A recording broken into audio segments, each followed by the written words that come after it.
Сайн байцгаана уу? За зарим хүн байнга ингэж хэлдэг.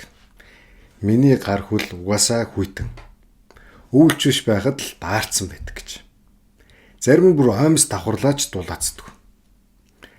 Ингээд хүмүүс үүнийг зүгээр нэг биеийн онцлог гэж бодоод орхиод явчихдаг.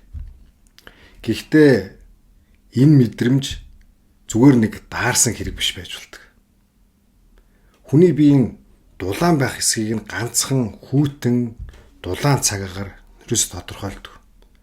Дотор талд юу болж байна гэдг нь түүнийг дагаад дулаан нь өөрөө өөрчлөгдөж идэг.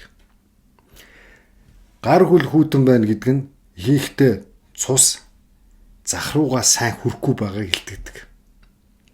Гэхдээ энэ заавал судасны бүглэрсэн гэсэн үг ерөөсөө огтоосоо биш. Заримдаа би өөрөө цусаа хадгалж эхэлдэг. За би ядарсан, стресстэй, энерги тогтворгүй үед эхлээд хамгийн захын хэсгээ түр хэмнэлтэнд оруулдаг гэсэн үг. Гар хүл бол яг тэр захын хэсгүүд нэрдэг. Тиймээс хамгийн түрүүнд хүйтэн мэдрэгддэг. Сахар энэ үйл явцтай нэлээд ойр холбоотой байдаг.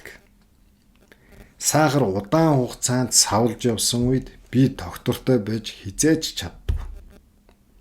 Өсөөд, унаад, дахиад өсөөд. Ийм үед би байнгын хамгаалтын байдалд орчдөг гэсэн үг. Тэгэхээр хамгаалтын горимд орсон би цусны урсгалыг дотоод эрхтэнлүүгээ илүү чиглүүлж өгдөг. Тарих, зүрхээ илүү хамгаална гэсэн үг. Гол эрхтнүүд хамгаалдаг. Одоо гарын үзүр, хөлийн үзүрийг мартах нь шүү дээ. Харин гар хөл бол түр хойшоо тавигдж идэг үгээс. Тиймээс гар хөл даарч эхэлдэг гэсэн үг. За зарим хүн ингэж анзаардаг.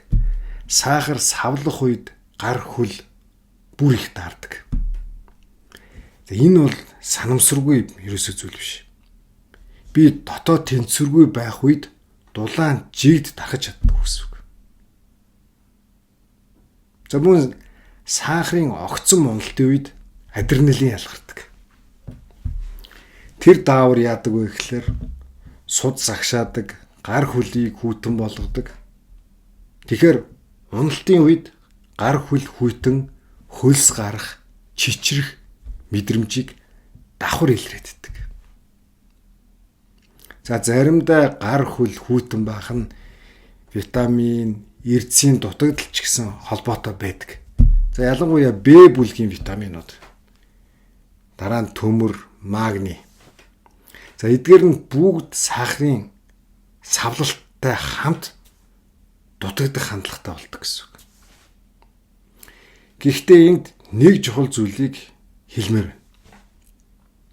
За гар хөл хүйтэн байна гэдэг нь заавал хүнд өвчин гэсэн үг ерөөсөө биш. Хинхтэй энэ бол биеийн анхааруулга дохио гэсэн үг.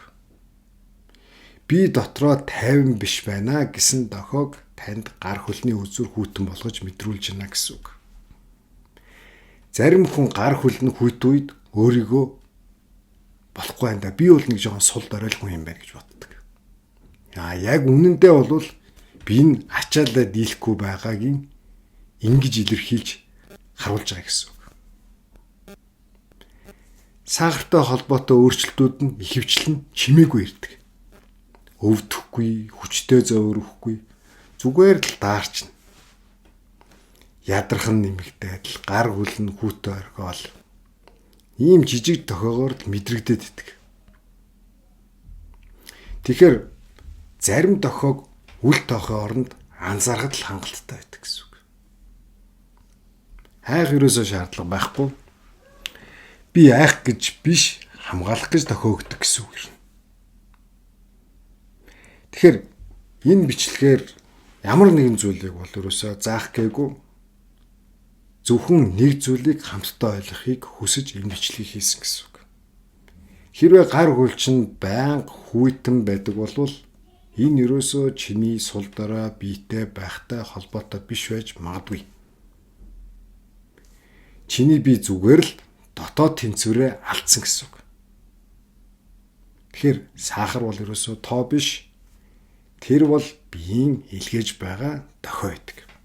За хэрвээ энэ ярианаас өөрийгөө бага ч гэсэн олж харсан бол чи ерөөсөө ганцаараа биш. Энэ тухай илүү тайван, дарамтгүй ярьдаг орчин бий. Шахалтгүй, буруутгалгүй, зүгээр л бие ойлгох орон зай гэсэн үг. Тэгэхээр энэ холбоосыг доор тайлбарт үлдээлээ.